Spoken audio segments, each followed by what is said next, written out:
So, UFC 264 on July 10th is now official. The main event of that fight will be Conor McGregor versus Dustin Poirier.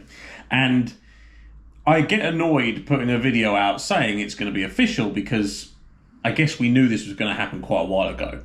But if you're being technical, it is official as of today because both the bout agreements have finally been signed and it's been announced as per the UFC. So box ticked, we all know the fight's happening July 10th.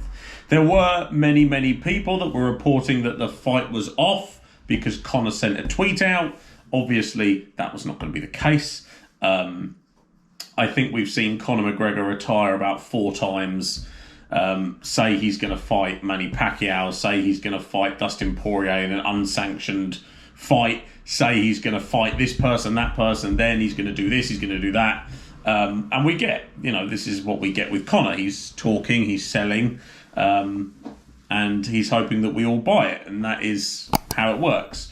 So this all kind of kicked off when Dustin Poirier tweeted the other day that Conor McGregor, you'll all remember at the last fight, they were all lovey, friendly, all nice and cuddly and hot sauce and proper 12 being swapped, and it was all lovely and great, and I hated every second of it because that's not what I want to see from a fight. I want to see animosity. I want to see a reason why they're fighting.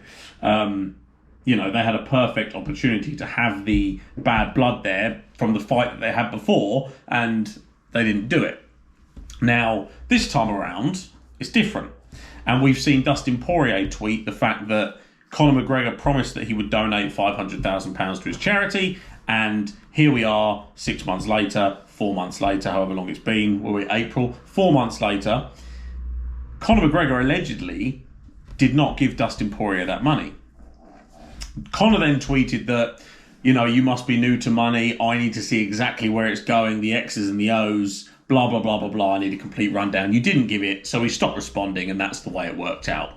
Well, that's fine, but when you say publicly you'll give someone money, there's rarely a way of not looking bad when you don't.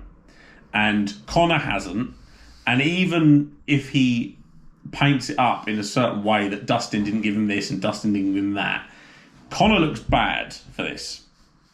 It doesn't look good, And look, £500,000 is a lot of money. But don't go throwing it around, saying that you're going to give it if you're not going to give it. And this goes back to the other things of Conor throwing around that he's not going to do the fight anymore, and throwing around he's going to do this boxing match, and throwing around he's going to do that, and throwing around he's going to do this.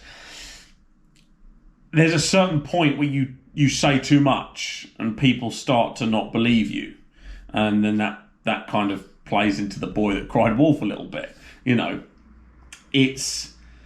We've seen Conor come back from adversity versus Nate.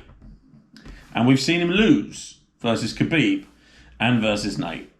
Now, we've seen him lose again to Dustin, and he has an opportunity to put it right. And the question will be, can he put it right or can't he? But he said he will. But he said he beat Dustin last time. And he said he beat Nate the first time. And he said that this is the best camp he's ever had, and that's the best camp he's ever had. Basically, you can't believe too much of the fight game. Now, one of my friends said that he reckons that Dustin and Conor have clubbed together and come up with this narrative that, let's say I didn't give you the money, and then we'll use it to sell the fight. And I'm not sure I disagree with him. But as long as I never find out the truth, I'm absolutely fine with it. I'm absolutely fine with any type of fight build-up, believable or not, as long as I never find out the truth. And does that make me a mark? Yeah. Am I okay with that? Yeah. All I know is that the build-up for the last Conor versus Dustin fight was boring and I didn't like it. And it made me want to watch the fight less. The way this one started, I'm very, very excited about number 3.